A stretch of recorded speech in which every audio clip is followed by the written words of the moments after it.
Hello world, hello YouTube, hello everybody, this is Prepper Princess. This video is going to be about why prepper networking is not a good idea.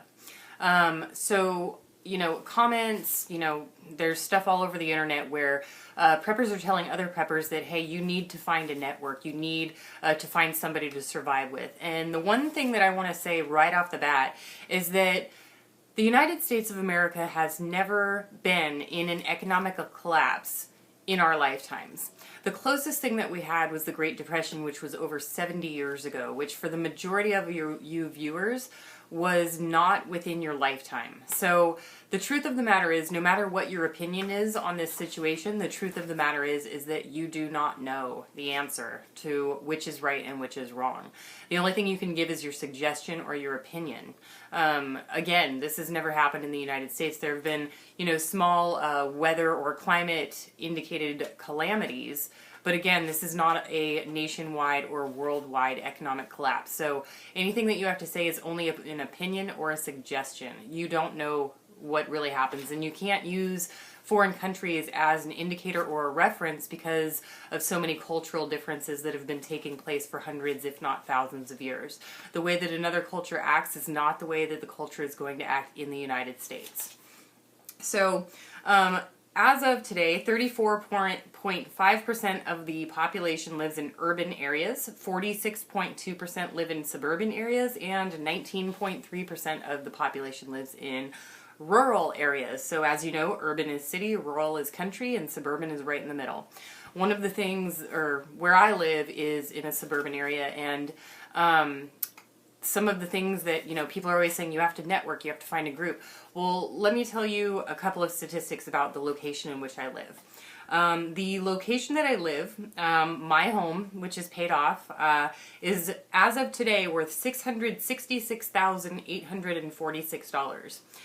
The estimated mortgage is $3,343, and the estimated rental is $2,995. Those calculations were taken straight off of the internet. So as you can imagine, based on where I live, and don't think that I'm rich for a single second, I make $20 an hour. Up until about 3 months ago, I had never made more than $14.50 an hour. So for those of you out there who think that I'm just a rich suburban girl, that's not the case. I have struggled my entire life, currently on the Dave Ramsey plan and looking to save $100,000. So anyway, in a rural area, when you're living out in the country and your nearest neighbor is a mile or two away, I can completely understand the necessity of prepping. You have to look out for each other because you're a mile away, and if you see somebody driving up the road, typically it's the only person that's going to be driving up the road in the entire day. And if somebody is hollering, you're going to want to go over and help your neighbor. When you live in a suburban or urban area, your houses are so close together that when your next door neighbor is having a conversation, many times you can hear what they're saying.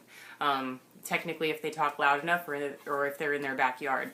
So when it comes to networking in the area I live, as you can imagine, with the high income, the high home value, and this, by the way, is in the established neighborhood. And established or quiet neighborhood is really just a really nice way of saying lots of old people.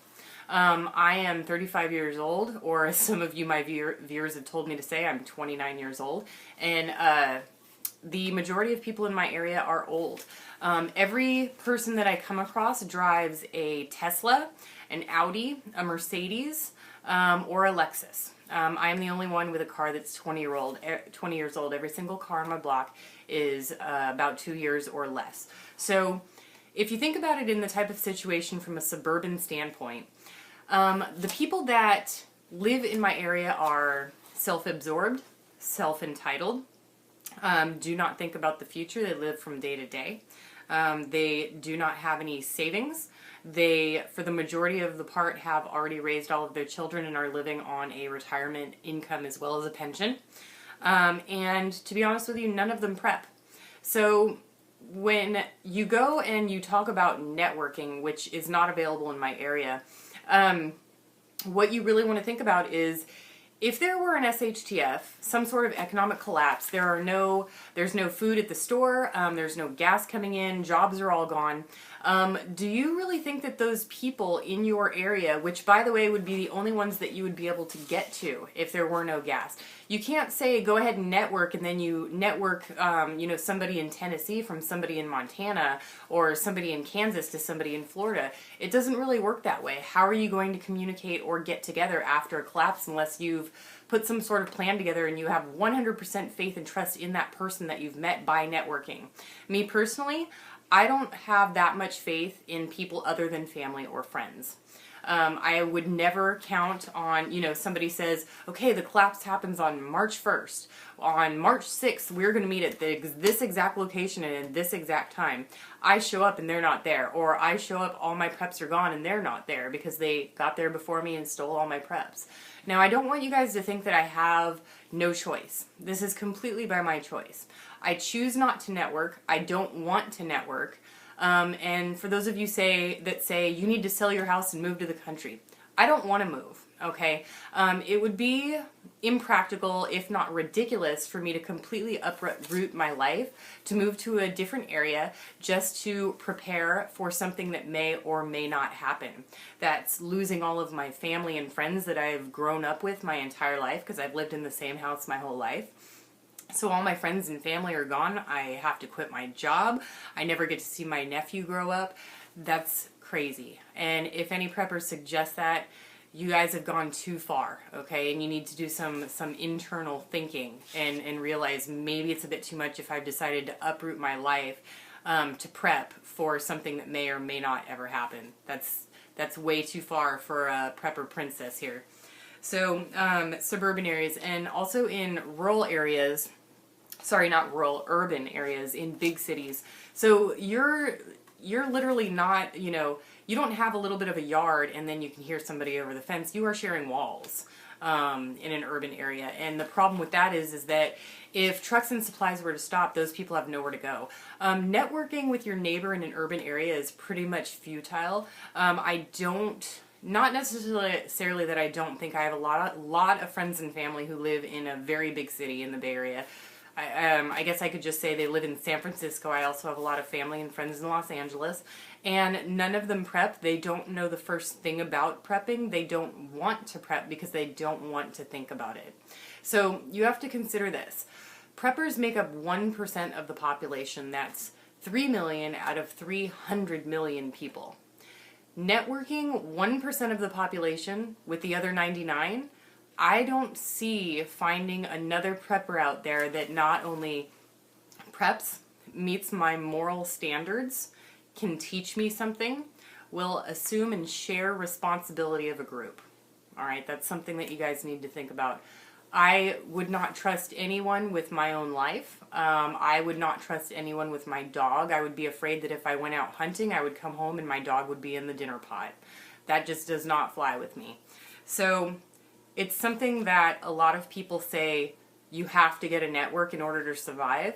I not only disagree with that, I think the exact opposite.